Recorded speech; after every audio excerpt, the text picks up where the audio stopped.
ating lahat mga ka-audit. Nandito na naman tayo sa isang buluhang diskusyon usapan sa larangan ng finance. At ang finance kasi ay napakalawak. I-focus natin sa public finance or sa government finance in particular.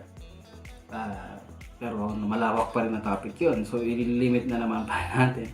Pag-uusapan kasi natin dito kung paano ba mag-navigate sa website ng Commission on Audit for whatever purpose that we may have. Okay? Ang intention nating ma-derive dito is magkaroon tayo ng mas malawak sanang pag-unawa kung ano ba ang papel na ginagampanan ng Commission on Audit, sino-sino ba sila, ano ba sila, no? Sa video na ito ay subukan natin i-explore sila at the best na paraan para mas makilala sila eh hindi natin sila kailangan puntahan physically. Pwede na natin silang bisitahin sa kanilang official website. Okay? So, as a little disclosure lang, it took me almost a month, no?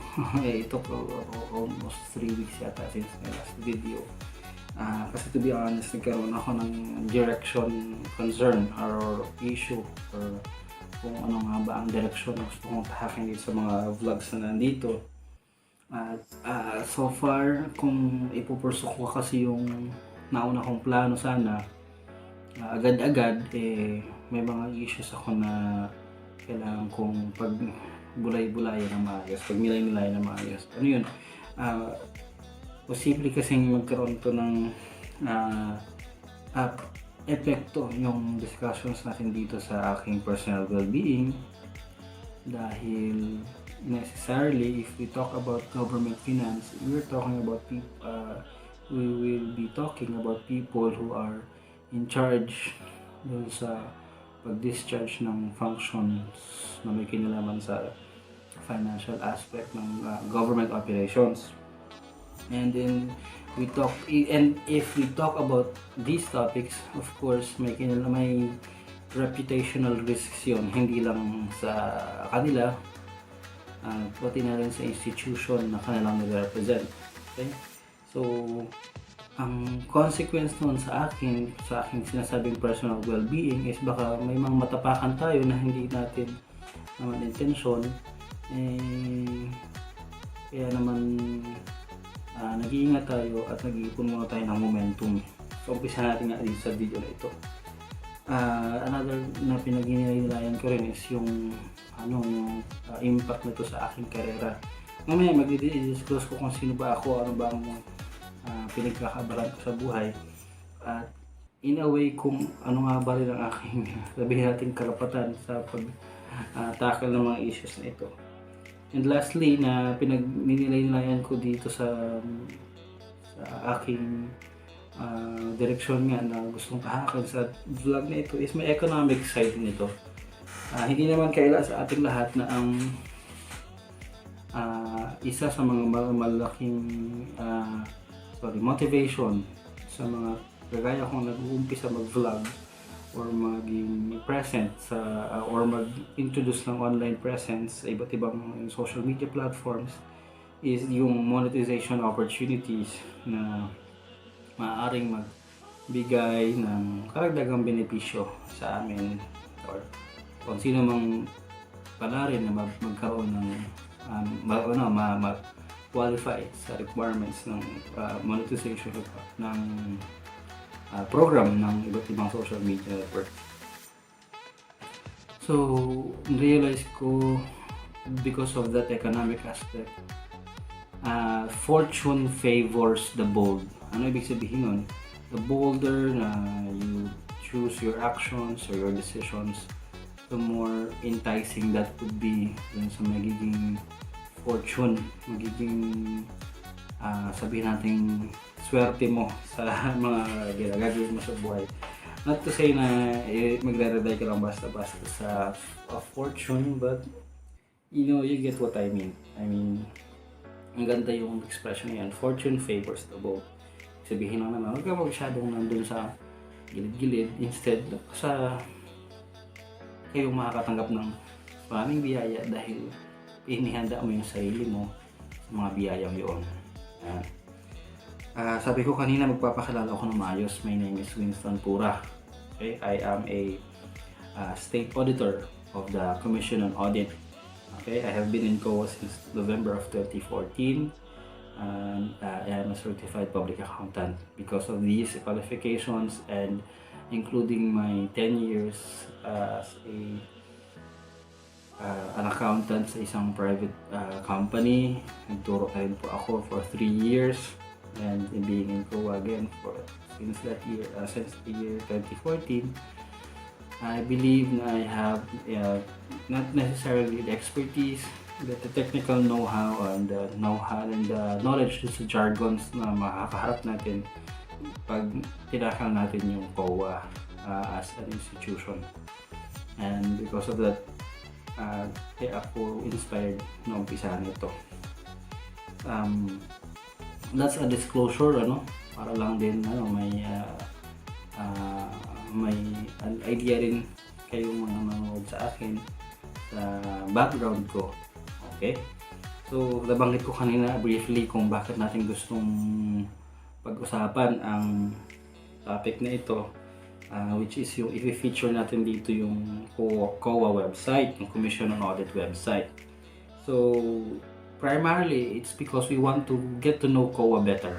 Okay? We want to know sabihin ko na who we are. Sama naman ako eh. And what we do. Okay? We would also want to have idea dun sa nature ng organization. And then, gusto rin natin na-explore yung vast or yung rich information or database na meron sa website na ito kasi repository rin siya ng mga information, mga malalaking data. And this is interrelated to afford ourselves the know-how and the knowledge and the opportunity, or to help become educated din tayo sa ating mga sarili kung paano nga bang magkalap ng impormasyon on your own para hindi ka magre-rely sa ibang third party or sa ibang parties na malamang may karga, may bias, kumbaga. Usually, maaaring makita natin to sa mga media practitioners mismo na may kinikilingan dito kasi pipiliin lang nila yung words.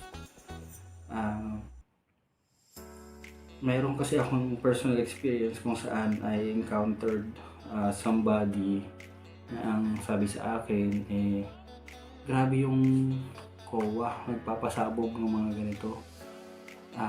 Ang expression sa English is nothing can be further from the truth. Ang expression is roughly translation ko doon or interpretation ko doon is sa sobrang layo niya sa katotohanan, wala na siyang mas ilalayo pa sa katotohanan. So nothing is further from the truth. That is so far from the truth. Why is that? Because we don't use the word pasabog. Okay? We don't use headlines. We don't use breaking information when we deliver information. We use information, words that describe what conditions are dun sa in-audit namin, na carefully crafted. I guarantee you that we practice as an institution yung diplomacy in writing as much as possible. We try to avoid words na maaaring maging mitya ng mas malaking problema. Hindi lang dun sa mga tao involved, pero pati din sa amin kung kaya naman naming ma-assist. Kasi ang bagong motto ng COA is to be an enabler. Okay? Enabler kami. Okay. So, yun yung mga gusto nating ma-achieve dito sa feature or sa presentation natin ngayon. And now let's go ahead na doon sa COA website. And as with other government institution or other websites na rin for that matter, dati talaga yung may homepage, may about us, usually, tsaka meron din contact us. Ang madalas na tawag natin sa mga tabs, okay? So of course, ang intention natin is to get to know KOA better. Doon tayo sa about us. At a glance, meron dito parang snippets of information. Baka tingnan na.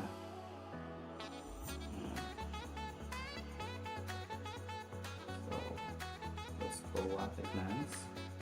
So you can see here an image of KOA officials. Malabo lang dito pero ito si yung may number and current. Actually outgoing na si Sir sa February next year. And ito siya.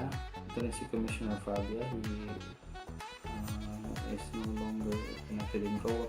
He retired January of last year, 2020 yun.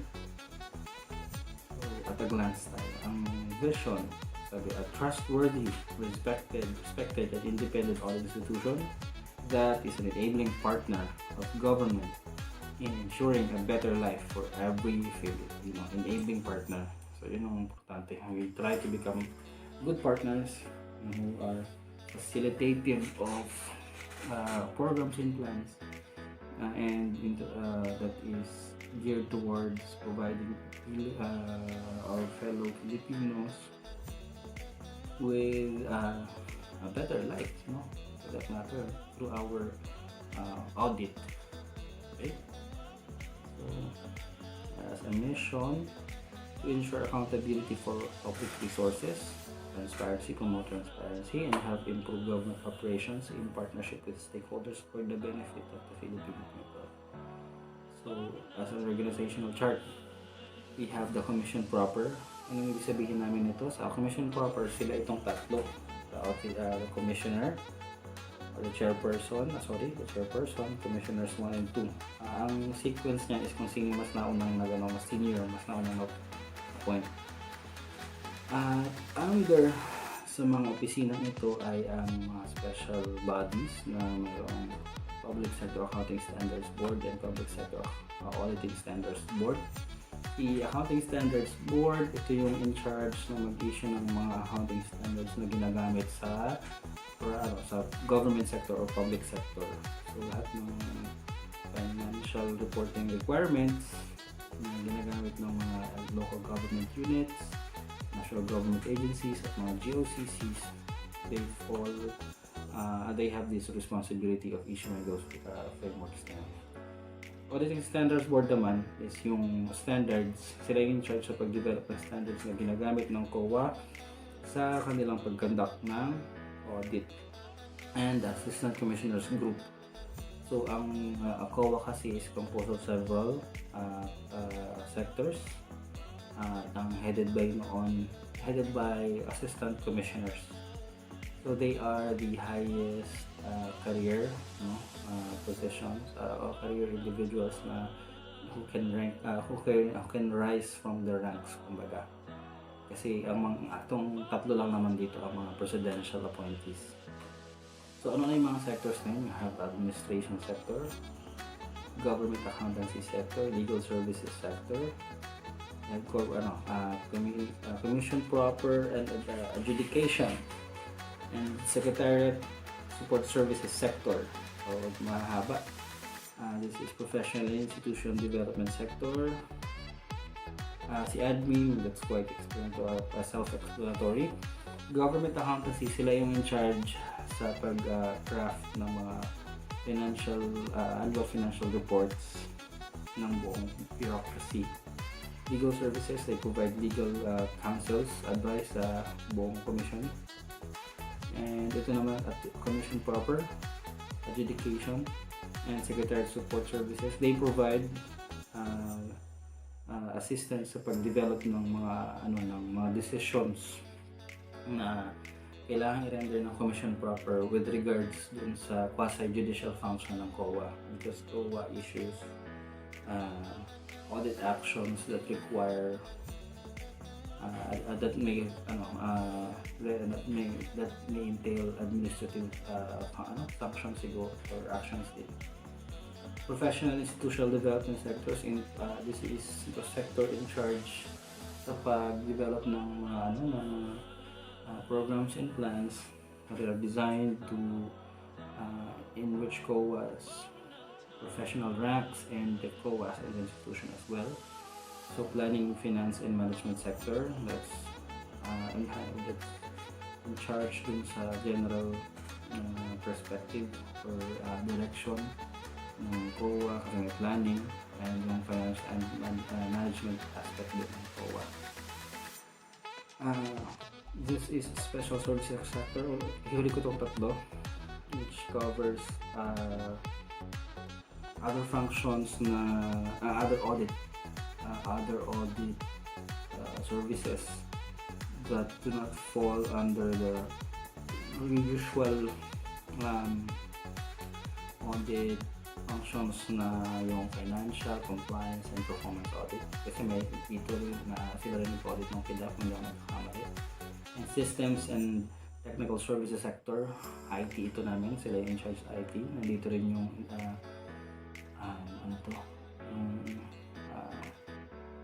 information system, yung IT, information technology audit office, yung IT audit namin. And itong tatlo naman, corporate government sector, national government sector, and local government sector. Ito yung mga operations, ito yung in charge sa pag-carry out ng mga audits sa iba't ibang sangay ng government natin. Si local government units ang nag-handle ng lahat ng regional offices sa buong bureaucracy, sa buong archipelago. So may nakalagay dito personal complement.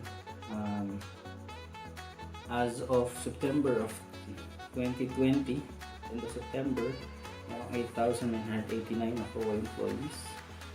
Itong career service, ito yung mga non-CPAs, pero may eligibility sila, pwede level 2. Mayroon din lawyers, tayo lang dyan, yung lawyers, 294 lawyers at 401 engineers.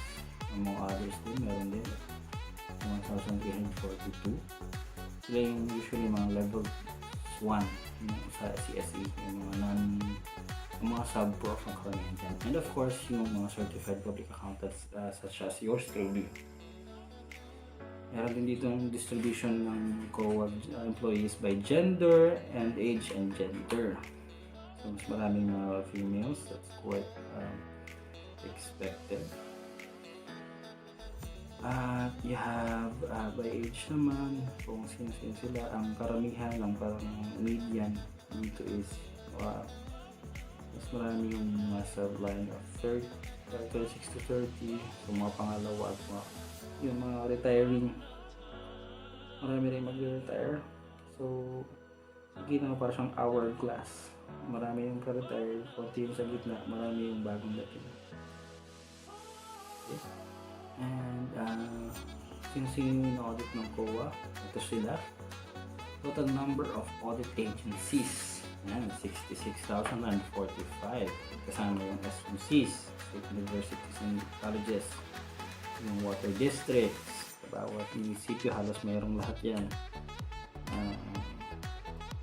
Na parang hindi naman pala kasi ganito. 11,860 na national and GOCC agencies or offices. May mga auditees din with no team assignment pero kailangan silang makover.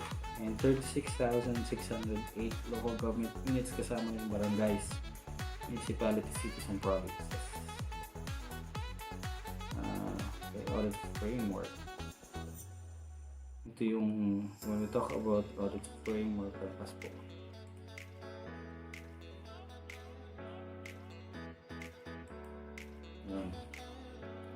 Ito yung parang general system of or the system na how COA conducts its audit and communicates the results thereof. So, importante yung strategic planning, high-level planning and risk identification. Ang audit kasi na sinusundan ng COA is one that we call risk-based audit, wherein all our audit actions and decisions are geared towards addressing which risks sa audit namin ang kaya namin minimize at the same time mas mag-represent mas total, mas malinaw na picture dun sa audit agency namin. So, sana natindihan yun. So, kaya kailangan ma-identify kung ano yung risks na pinaka-susceptible, most likely na mangyari at yun ang aming focus. Okay?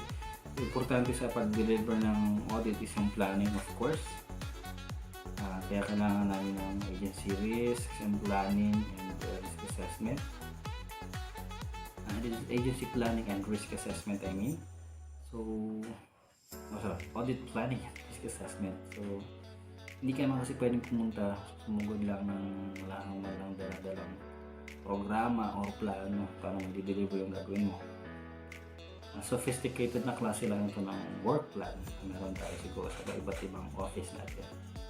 You have, of course, you have to deliver the audit by executing the programs and plans na sinabi mo kailangan gawin to gather sufficient and appropriate audit evidence para magkaroon ka na ngayon ng conclusion sa report sa audit mo at may report ito. Bago mo mula sa umpisa ng planning pa lang hanggang sa reporting na kailangan mag-employ daw ng quality control system. This is best manifested dun sa multiple times na pabalik-balik yung audit report mo kapag hindi ganun ka-satisfactory. Balik-balik yung audit report mo. It will take about 3 times minimum na yun para mas para makalusot ka sa mga mahihigpit na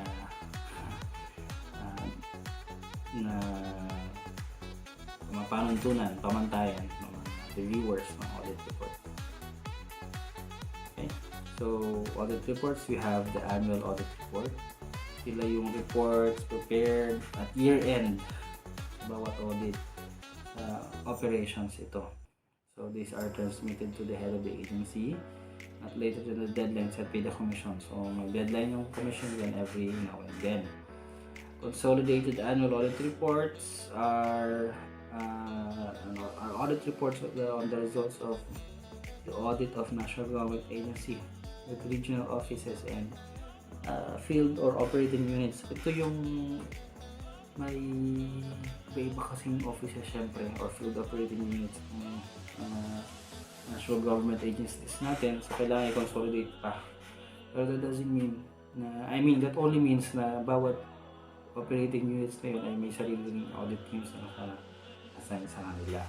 Pero lahat ng works na yun, lahat ng audit reports na isa aakyat din nila sa national government agency audit team. Ayan. It is the consolidated report of the head of the office in the regional division, district, branch, or field office and subsidiaries if needed. So, management letters naman is an audit report on the results of the branch, regional branch or office or field operating staff bureau in line with complete set of books. Okay.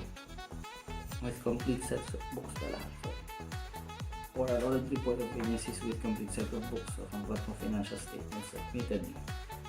Ang primary characteristic nito is wala itong audit opinion. Mostly lang ito, observations and then recommendations ng management letter. So that's a brief glance or a very brief at a glance nga ng expression ng Commission on Audit. So, inline din sa ating sa aking kagustuhan na mas pakilala pa ako, tingnan to, hindi bago sa akin to, video presentation ako not available. Ito na lang yung provisional constitutional provision. This is very important kasi yung pinanghuhugutan ng COA. These are inscribed, I think is yung term, sa 1987 Philippine Constitution under Article 9B. Bakit B? Kasi ang ABSC covers yung general discussions about constitutional commissions. Letter A at ang commission on elections, letter B ang Civil Service Commission. Kamali. Article D, basta Article D ang COA naman ang kay. So yan, sections 1, paragraph 1, section 1 paragraph 1 hanggang section 1 paragraph 2. Yan din to, section 2 paragraph 1, section 2 paragraph 2 naman, section 3 and section 4. So this ito requirements ng kung sino-sino ang pwede maging makasama sa commission proper. Natural-born Filipino citizen at the time of their appointment, at least 35 years of age, and certified public accountant with at least, or not less than 10 years of auditing experience, or member of the Philippine Bar who have been engaged in the practice of law for at least 10 years and must not have been candidates for any elective position in the elections immediately preceding their appointment. At no time shall all members of the commission belong to the same profession.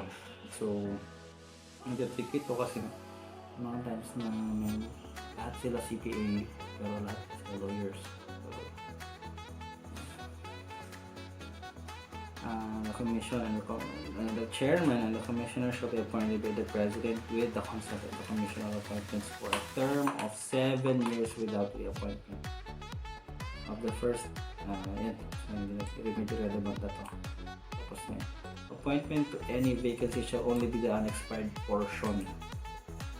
So kung namatay si Commissioner A, pag nag-appoint is kung ilan lang yung unexpired portion ni Commissioner A, yun lang yun. Shall be in all cases of members be appointed designated in a temporary or acting capacity. So kung mag-appoint daw, permanent, not temporary or acting capacity. So sa section 2 covers yung power, yung poder ng COA. So commission shall have the power, authority, and duty to examine, audit, settle all accounts pertaining to the revenue and receipts of and expenditures or uses of funds and property owned or held in trust by or pertaining to the government or any of its subdivisions, agencies, instrumentalities, including government-owned and controlled corporations with original charters, and on post-audit basis. So very sufficient ang very all-encompassing yung poder ng COA. Hindi lang yung revenue aspect, pati yung expenditure aspect. Constitutional bodies, kasama na yung COA dyan. Pati yun pala sa CHR, kasama yung civil service, pati COMELEC. Commissions and offices that have been granted fiscal autonomy under the Constitution. Ayan, nabanggit na rin po kanya dun sa kataglat kung sino-sino na yan.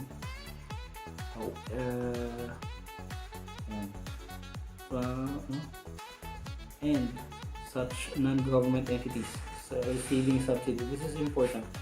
Such non-government agencies or entities pala receiving, kahit hindi ka government agency or kahit non-government entity ka pa, basta nakaka-receive ka ng subsidy or equity directly or indirectly through or from or through the government which are required by law or the granting institution to submit such as a condition of subsidy or equity. So may mga institutions na I can't name an example sa ngayon na for as long as nakaka-receive sila ng funding galing sa public sa government, pwede silang masaklaw sa COA. However, where the internal control system of the agency is inadequate, the Commission may adopt such measures, including temporary or special audit, as are necessary and appropriate to correct the deficiencies. Pag nakita hindi maganda yung pumamalakad sa aspeto ng pag-manage ng resources at financial aspect ng agency, pwedeng magkaroon ng action or measures o So keep the general accounts of the government, that's yung Government Accountancy Act, Government Accountancy Sector. Ito yung function yan. And for such period as may provide to preserve the vouchers and other supporting papers relating thereto. So lahat ng vouchers po na value original ay iniingatan po ng Commission on Audit. Commission shall have exclusive authority. So ito, exclusive, wala nang iba. Subject to the limitations of this article to define the scope of its audit and examination. And exclusive authority. Scope. Define the scope of its audit and examination. Establish the techniques methods required therefore. And ibig sabihin, self-supporting si COO when it comes to the manner and the delivery of the manner it conducts the audit and to deliver its audit. Ito naman is yung promulgate accounting and auditing rules and regulations. Kaya larong sa standard setting function ng COA sa both sa accounting and sa auditing, including those for the prevention of disallowance, irregular, unnecessary, excessive, extravagant, unconscionable expenditures or uses of government funds and properties. Maraming ginamit na descriptive words dito, mga transactions daw or the expenditures na irregular, unnecessary, excessive, extravagant or unconscionable expenditures or use, okay, such funds and properties. Yan, may measures din ang COA dyan. May pudar din, may exclusive authority ang COA to define the scope and limitations of its audit for those items.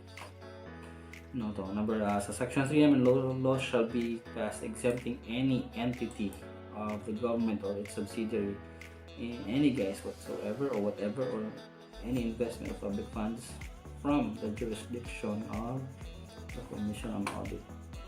No law.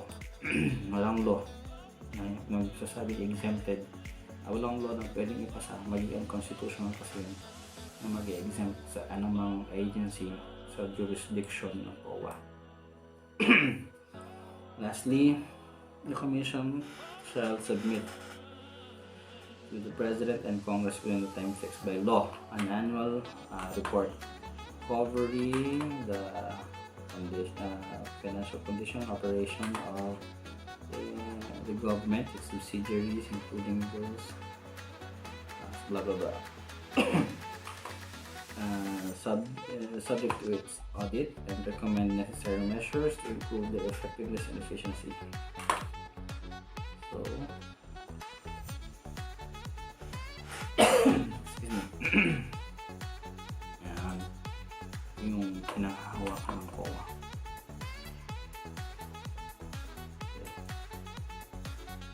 Principal duties, binanggit na lang ganyan sa function ng sa sections 2, paragraphs 1 and 2, that is section 3 and section 4. Excuse me. Dito, examine, audit, and settle all accounts including revenue and expenditure, lahat. Okay, promulgate accounting and auditing rules. Sabi ko, ito yung standard setting function, pati yung mga regulations and rules to prevent the following. Ito yung mga sabi ko, descriptive word. Requiring kami mag-submit ng audit reports, annual reports, okay, sa President at the Congress.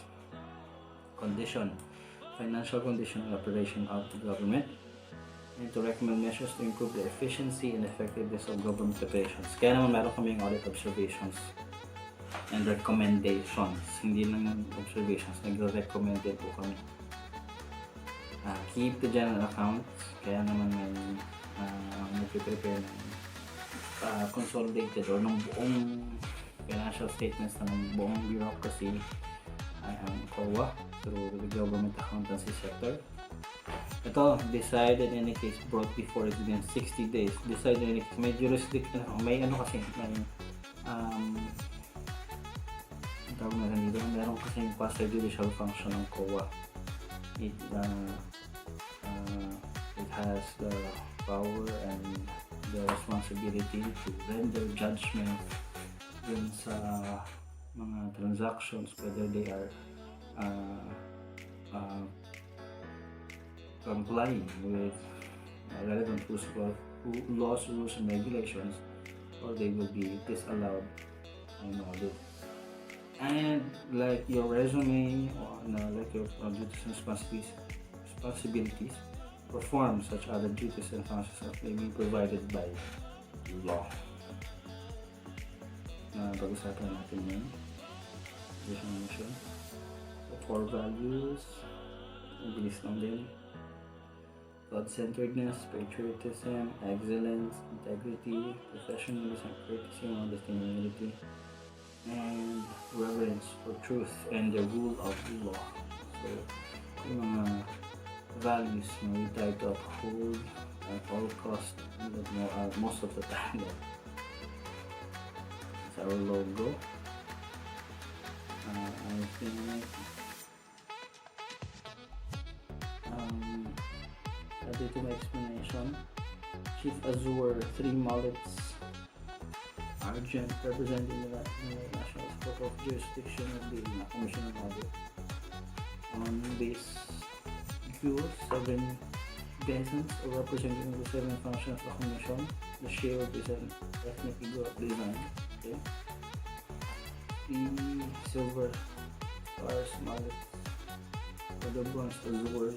Background represents national scope. Ang 7 gold coins naman ay 7 functions of the Commission.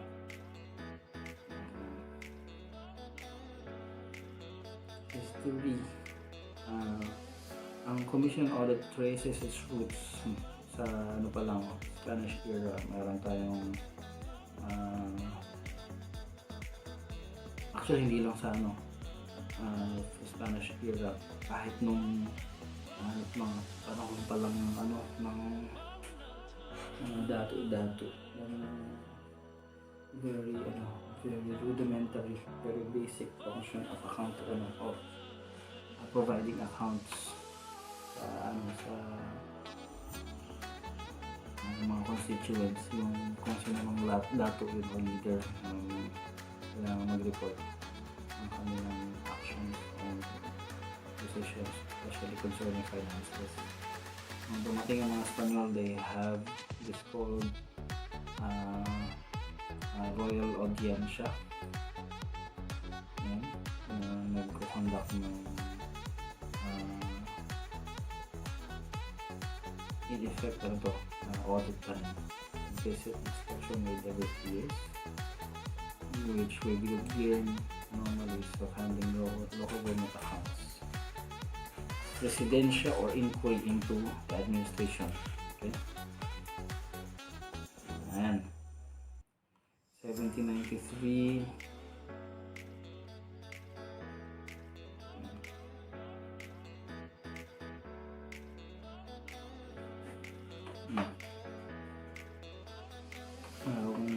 Example dito ng fraud audit at may function ng financial audit. Inspection of the Misericordia de Manila in 1861. Nagkaroon na ng Royal Exchequer ang Spanya, which was the national treasure at that time. And all books of accounts of the Spanish colonial government were required to pass through the scrutiny and certification of contador, or the accountant, or that of the oidor, the representative to the Spanish crown, who by nature of the duties may be considered as the precursor of the auditor. Okay? So, birth of an institution, it was an unsigned memorandum dated May 1899 by McKinley, the president McKinley of the United States. William McKinley, kinikreate ang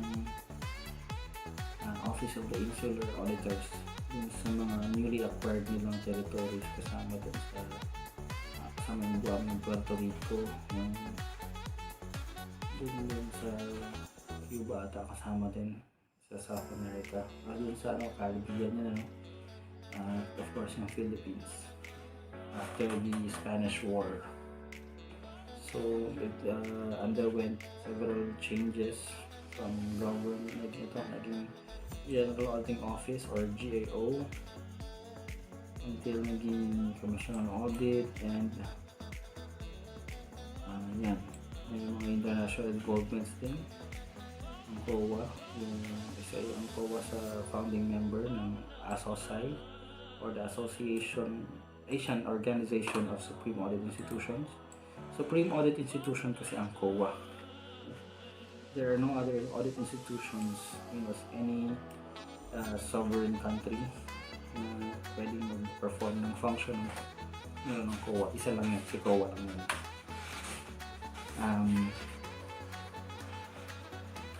Ang pinaka-enabling law as of today din ng COA is yung Presidential Decree 1445 for the Government Auditing Code na na-promulgate noong 1978. So, 1978 po aming enabling law. Medyo ayaw dito sa tackle siguro ito sa Congress for whatever reason that we have. So, we have key officials. This is our chairperson, Michael Aguinaldo. He is a bar top-notcher.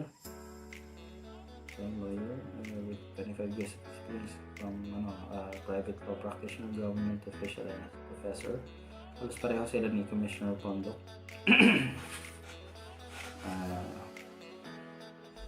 Senator, he is a certified public accountant and lawyer, and educator for most of his career, and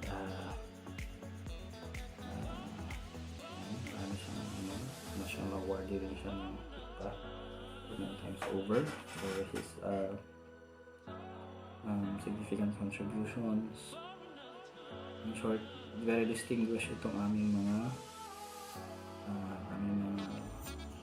leaders sa aming institusyon. Balikan ko lang ito yung sessional chart, nakita nyo na rin ito. The commission proper, other setting body, the commission secretariat, the commissioners group, and COA regions. Nandito na po natin. Diyan na po muna natin tapusin ang ating usapan. Sana po ang objective natin ay na-achieve natin kung saan gusto po natin na mas makilala pa ng karamihan Commission on Audit bilang isang institusyon na may napakahalagang responsibilidad. At ang susunod po natin pag-uusapan ay kabahagi rin po ng responsibilidad na pinag-usapan natin sa section 3 or 4 yata ng Article 90 ng 1987 Constitution na may kinalaman sa tinatawag nating annual financial reports. So tungayan din ulit natin yun, at maraming salamat po sa pagsubaybay at sa suportang inyong sana pa ay tuloy-tuloy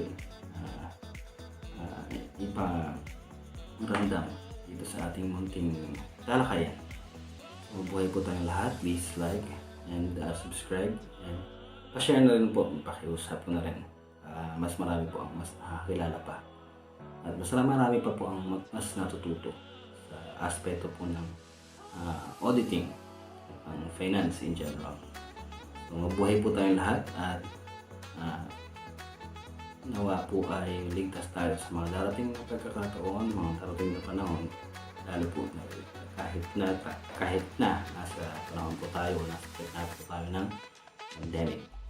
So, hanggang sa susunod po muli, magandang araw po sa ating lahat.